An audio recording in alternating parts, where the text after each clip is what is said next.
welcome, guys, to the post-match show of the first T20I between England and India in Kolkata. I hope you guys already watched the match, and it was not as interesting as we wanted it to be, a low-scoring game, but nonetheless a win for India. So happy for that. We'll start the proceedings with the match summary. The match summary was India won the toss and they choose to field first as we expected in the pre-match yesterday. You can just go back and watch our pre-match if you haven't already. The standout for England batting was really nothing but just Joyce Butler fighting a lone battle there with a 68 of 44 deliveries. Varun Chakaravarthy got 3 wickets for 23 in his quota of 4 overs. But the standout for me in Indian bowling was Arshdeep Singh, to be really honest. The way he started off with that amazing bowling spell to Phil Salt and then Ben Duckett and getting them out cheaply was really, really good to see. And then India had to chase 132 runs, which they did in 12.5 overs.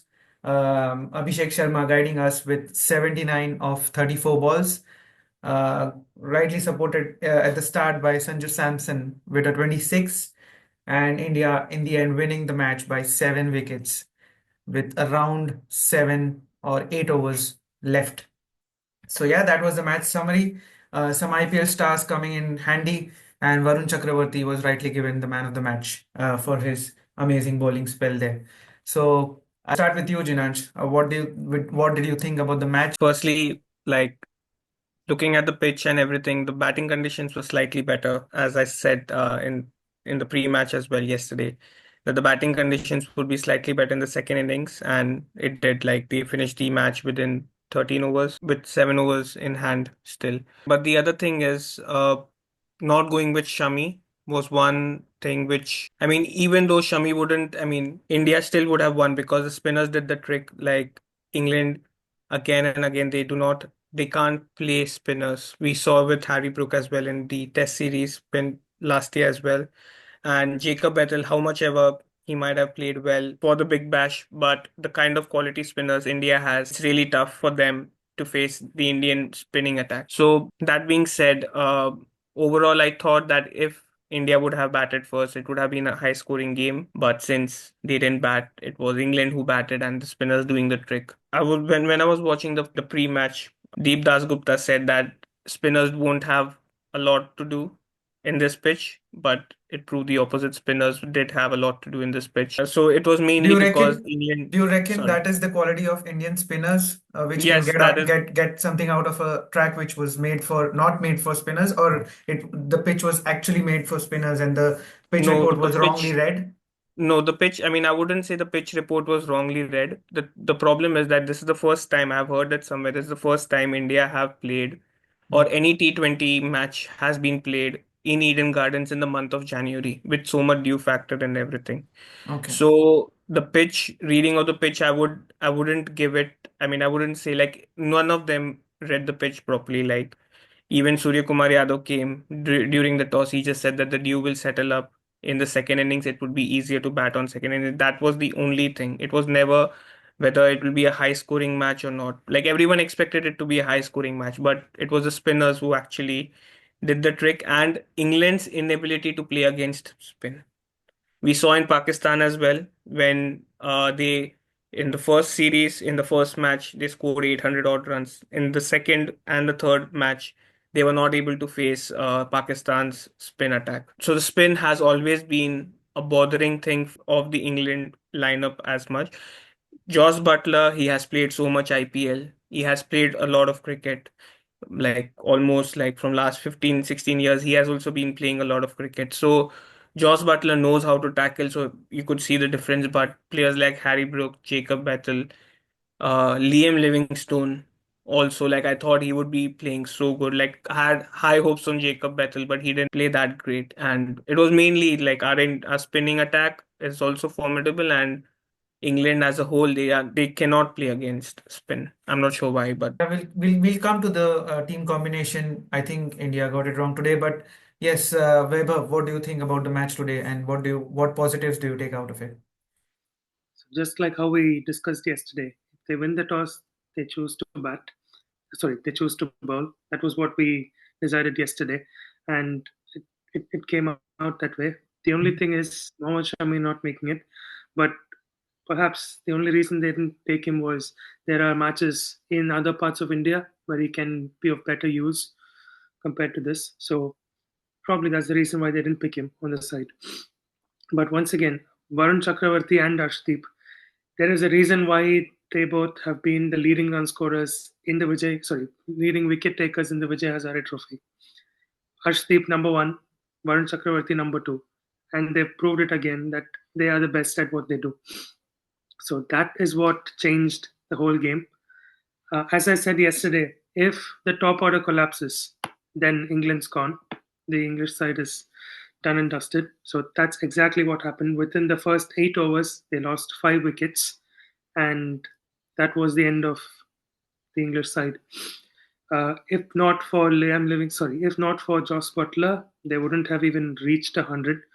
Uh, they made it just past 100, maybe 30 runs by Jofra Archer did some work at the end, and that's how they just got through. But it was a very good bowling attack from the Indian side. Like how Jinansh mentioned, uh, spin is what worked out. But was this pitch specifically made for spin? Maybe not, because we also saw Ravi Bishnoi bowl his full quota of overs, but he went wicketless. I believe that it's purely Varun Chakravarthy's skill over the pitch conditions. And Arshdeep once again proved that he is the two-go bowler and a replacement for many of the seniors that have been in the side.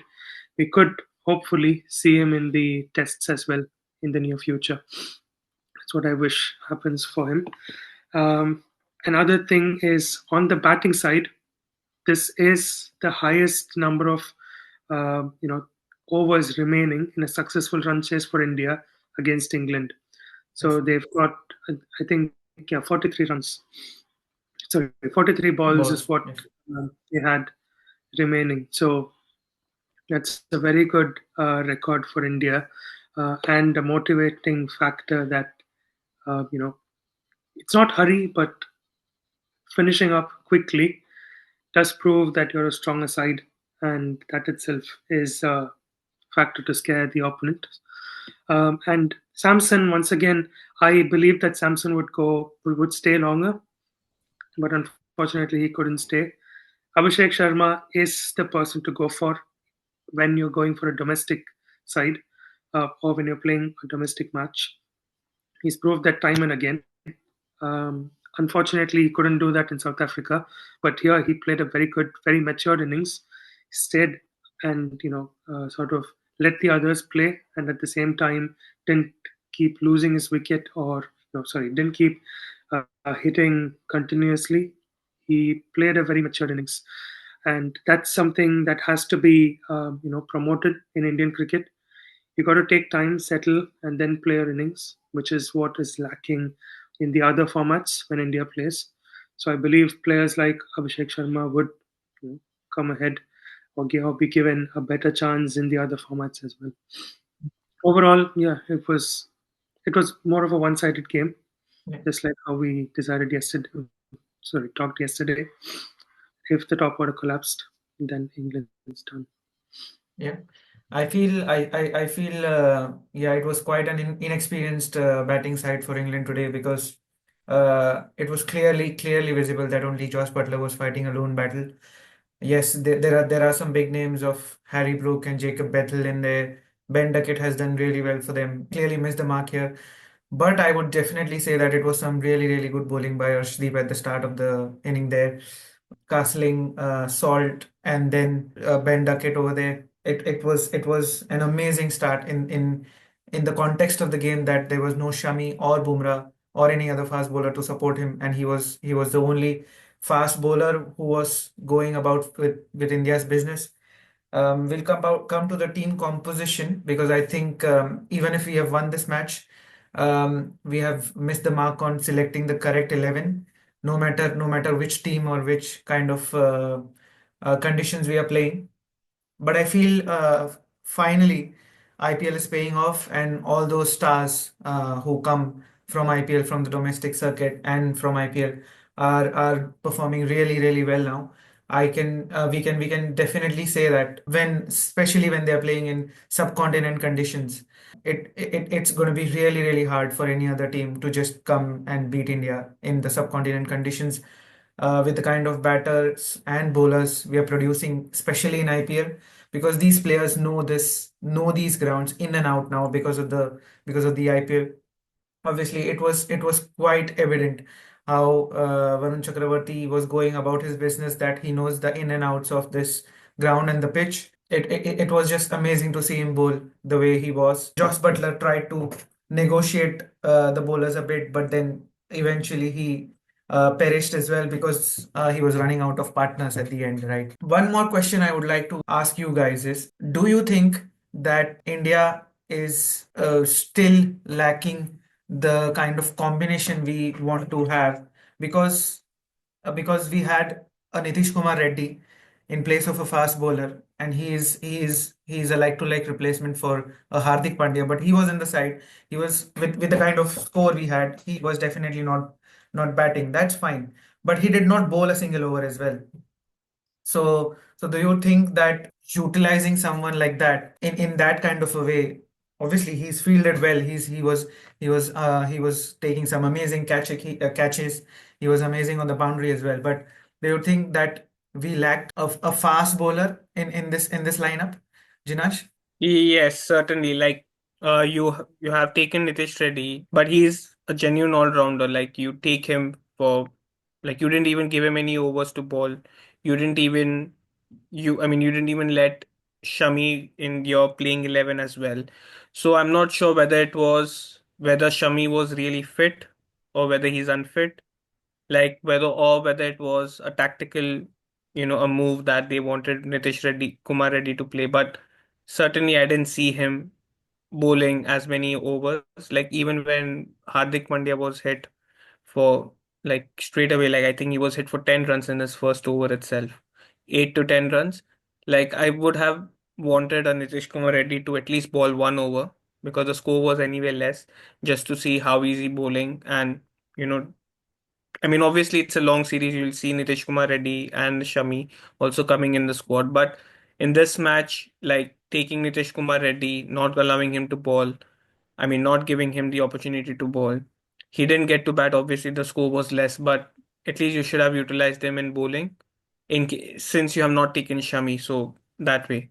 But again, like, they have not been transparent enough as well with Shami's fitness, Yeah. and that's something which is lacking as well. So yeah, that's all. Yeah, what do you think about the team combination, Vaibhav? Because Shami, we are looking for his comeback, and we are preparing him for this Champions Trophy, and it is quite obvious that he would need some more game time as much as possible before the Champions Trophy starts and before he gets on with the business there. So was it logical to leave him out of the squad and leaving the team with just one specialist fast bowler today? I'd say probably it's okay because you always save the best for the last. And it's not that Mohammad Shami hasn't been playing. He did. He was a part of the Vijay Hazare Trophy, so it's a longer format. It's not T20, so he's played good amount of cricket before this tournament. So I believe that he might be used only in one or two matches because he's just come into the team. He needs some time to settle down, and probably that's the reason why they haven't put him in the first match itself. And not just that, given that he needs to be part of the Champions Trophy side as well, they might not risk him, especially given the fact of fitness, in case he gets injured in the series, because it's not a short series; it's 5 matches. So that's something which might be going through their minds, which is the reason why this would have happened. But not using Nitish Kumar Reddy was also not correct. But it's the captain's choice at the end of the day, and you've got to give a match-winning performance. That's what they've done. So I don't think That's something that we need to question at this moment. We'll see how it progresses over the next few games, and then we can get an understanding of what's going on. Yeah, if I was the coach, I would definitely write down Mohammad Shami's name in that 11 because it'll be good for him to play in a ground where he actually knows very well and he gets acclimatized with the international cricket and gets a feel of the international cricket before he goes on with his business. That would have boosted his confidence a lot, performing well in his own backyard. The second point is I really don't feel Nitish Kumar Reddy was given a fair amount of chance. If he was included in the squad, he at least bowling 1 or 2 overs. Maybe a Hardik could have bowled an over less, or maybe someone like a Ravi Bishnoi who was not looking as effective as Varun Chakravarthy could have bowled 1 or 2 over less because obviously coming 4 matches there might be possibility where Nitish Kumar Reddy might not get a game. So if you're giving a youngster a game, why not utilize him in that game rather than just making him field for 40 for 20 overs? That's what I feel. That's where the team management was lacking because this is not the captain's job. This is the coach's job and the management's job who are sitting inside the dressing room, and this is what they plan. The other thing is, I feel if you are playing three spinners in your side, then you would rather have a combination which is different from each other because obviously you have a Varun Chakravarti and you have an Akshar Patel who are the same kind of and then you have Ravi Bishnoi who give you the same kind of variation. Yes, Varun Chakravarti is a mystery spinner, but still an Akshar Patel and a Ravi Bishnoi are quite similar. So if you want to go with another spinner, you might have had Washington Sundar and elongated your batting for that case because he gives you that other option. These things will be hidden and this will be masked because of the one-sided win we have, but definitely something to ponder over for the team management going forward. So, what do you think will be the combination for India in the turning track of Chennai in the next match? What do you think will be the bowling attack? I think because the batting attack would probably look like it is right now until Rinku Singh. So, what do you think about it, Vaibhav? Once again, we're going to see a more spin-oriented, game.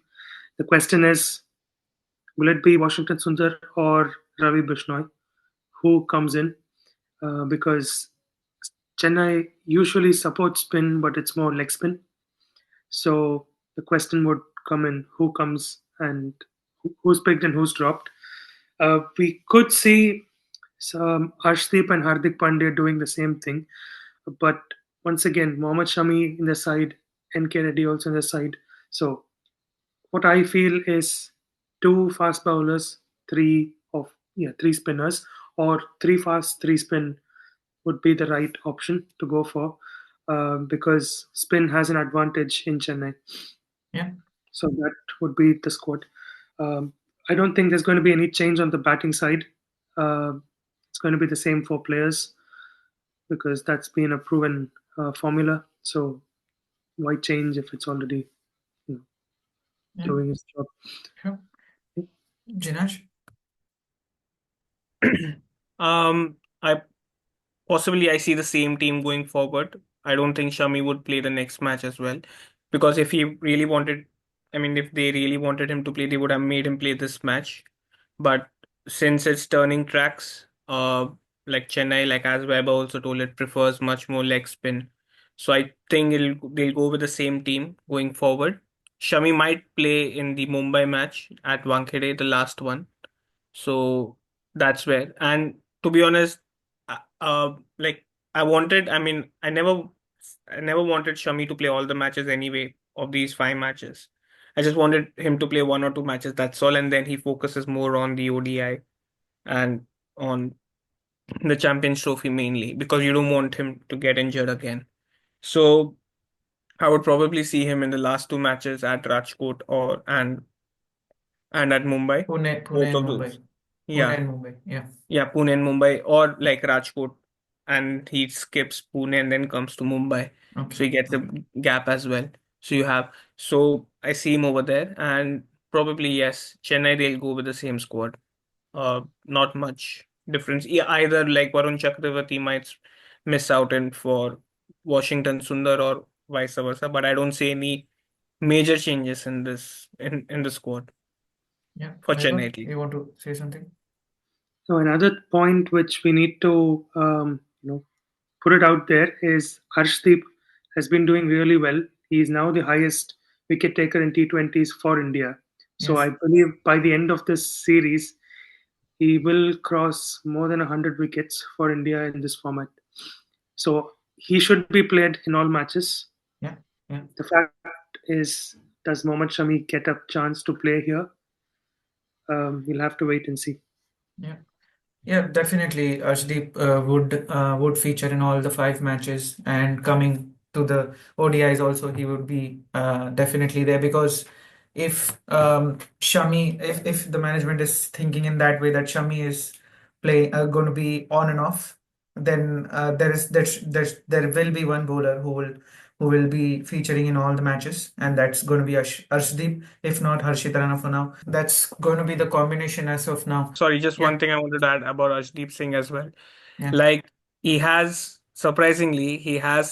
less matches than Mhm. Bumrah, and Yes, still he has got more wickets. that's really good statistics for us because we have been praising Bumrah for his bowling since the Border Gavaskar Trophy, and also before this series, as he was selected as a prime bowler in Champions Trophy. But yes, Arshdeep has been really awesome in even in the T20 World Cup, and now he's showing his accolades in the T20 series against England as well. How does England go about their business from here on? Do you think them making a fight back? Problem with spin is going to take them miles away from India. What do you think, Vaibhav? So they've got only two spinners in their side, both who bowl off spin. So the next match combination might be the two off spinners and three bowlers. Three fast I bowlers. think they both their bowlers are leg spinners. Rehan Ahmed and Mm, yeah. Rashid. I think they are leggies. Oh yeah, sorry, yeah, they Yeah, are leggies. So yeah, two leg spinners. That might be a slight advantage, but yeah, they've got only two of them. So that's all they can do with. I'm surprised that this is the same squad that is going for the Champions Trophy as well. And if this is the level of their performance, um, they might as well not play the Champions Trophy because yeah, it's really hard. And even the batting side, they've got players that are always posed to become the next big thing in cricket, Mhm. but that hasn't happened clearly. Yeah, It's the same people that always play: Josh Butler and Harry Brook. And even their scores, Josh Butler did score a 50, but Harry Brook didn't fire much. So it's still a question mark. Will England be able to, crack this series? Will they even do anything in Champions Trophy? These questions still remain, and it also puts a lot of IPL teams who completely rely on a few English players in jeopardy. yeah. So we have to wait and see what happens throughout this T20 series because that will tell you the fate of a few teams in IPL as well. Yeah, the fate of those IPL teams have been really bad since the inception of IPL. So I think they are quite used to it, and RCB. even the fans. But it's quite a really spicy question for you, Jinansh. Do you see some PR working towards Gautam Gambhir's image?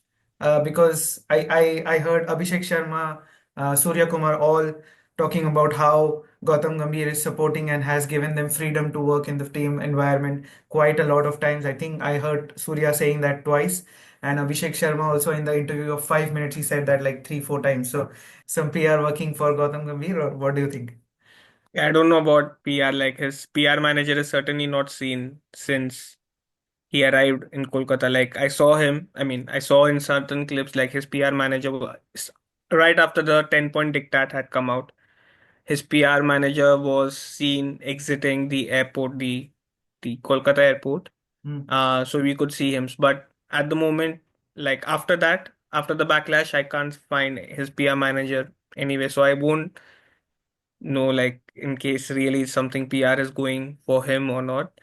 But certainly, I mean, what Abhishek Sharma told, it was a bit surprising because the template, like how they are playing, like everyone hitting, this template was set by the previous T20 management, that was Rohit Sharma and Rahul Dravid. Like Yeah. after the 2022 Adelaide loss against England, the 10 wicket loss which we had, even after posting uh, a target of around 170 odd runs, we were not able to win. Like, and England won by 10 wickets. I mean, this template of, we saw that after the 2022 World Cup, how Rohit Sharma went around the white ball game, reaching the World Cup final in 2023 unbeaten. It was because of Rohit Sharma's and Shubman Gill's obviously stand, the opening stand which they were able to provide it. Then only like the middle order batsmen were able to play. So the kind of template was already there in the T20 setup. It didn't require much of a transition as well, how we are seeing right now in the Test and the ODI format. So I mean, I'm not saying I don't agree with Abhishek Sharma, but him saying that Gautam Gambhir gave us a lot more freedom. I mean, this freedom was very much there since the 2022, uh, since 2022 when Rohit Sharma realized that he has to change the game. We cannot keep losing like this. That's what he told to Dinesh Karthik, and we have been hearing that quite a lot. Nasser Hussain telling it during the first semi-final when we defeated New Zealand. So that's there. And other all things, Surya Kumar coming out and saying, because the kind of circumstances have left, like he has to come out and say, like, you won't see these all problems in T20 setup because none of them are like big established players apart from a Hardik Pandya. But Hardik Pandya is not there in the equation only. Yeah. He's been left out completely. So you won't see those ego clashing and everything. In Test and ODI, you will see because you have got three alpha males. You Yeah. have got you have got a Gautam Gambhir, you have got a Rohit Sharma, you have got Virat Kohli. All three of them are World Cup winners. Yes. So all three of them are star. One of them has not won IPL, but both the other two have won IPLs. Yeah.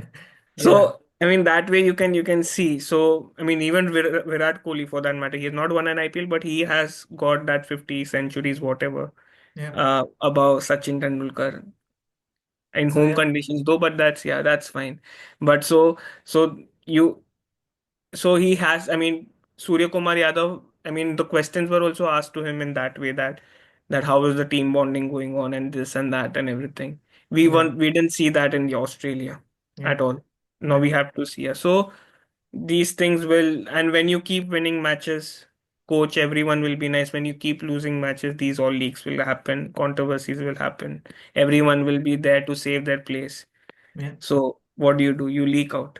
I Yeah. mean, irrespective whoever might have leaked that, we don't know, we are Yeah. not journalists, but I mean these things will happen. So it's nothing to agree or disagree. It's, we know that T20, your litmus test is in the World Cup. We'll see how we are performing bilaterals. Even we were winning, like even during Virat Kohli, Rohit Sharma 2018, say we have not lost, only 2019 say we have not lost Yeah. any T20 series, Yeah. so we are still winning. Yeah. So So yeah, this is hopefully that was also one stat that we haven't lost any T20 series with England since 2013 now.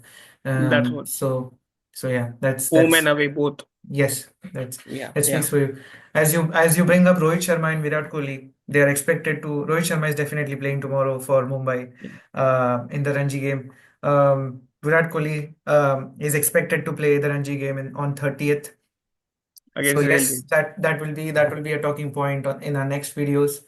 So yes, this that's But a wrap. one more Ranji game is to watch out for. Yeah, Like it doesn't involve big star players, but it's tomorrow only. Bengal versus Haryana, and Haryana they have got a player called Anshul Kamboj. yeah, He was one of the players which Rohit Sharma wanted for BGT. Mhm. And it has come out in reports that he wanted Anshul Kamboj in the BGT, but unfortunately, God had other plans and we had Harshit Rana instead. Yes. So, so Anshul Kamboj, so that's one player to watch out for. He plays for Mumbai as well, Mumbai Indians as well as part of his franchise. That's Yeah. another player like whom, I mean, who is really like in spotlight at the moment. Yeah, Yes. those are some talking points for our next podcast on the coming Sunday. That was a wrap for the first T20I for England versus India in Kolkata. Next will be a pre-match for the second T20I in Chennai. That will be on Saturday. So please do join us on Saturday. Until then, please leave some comments for us, and please do like, share, and subscribe to our channel, and do join us for the pre-match on Saturday. So until then, have a good time. Bye bye. Take care.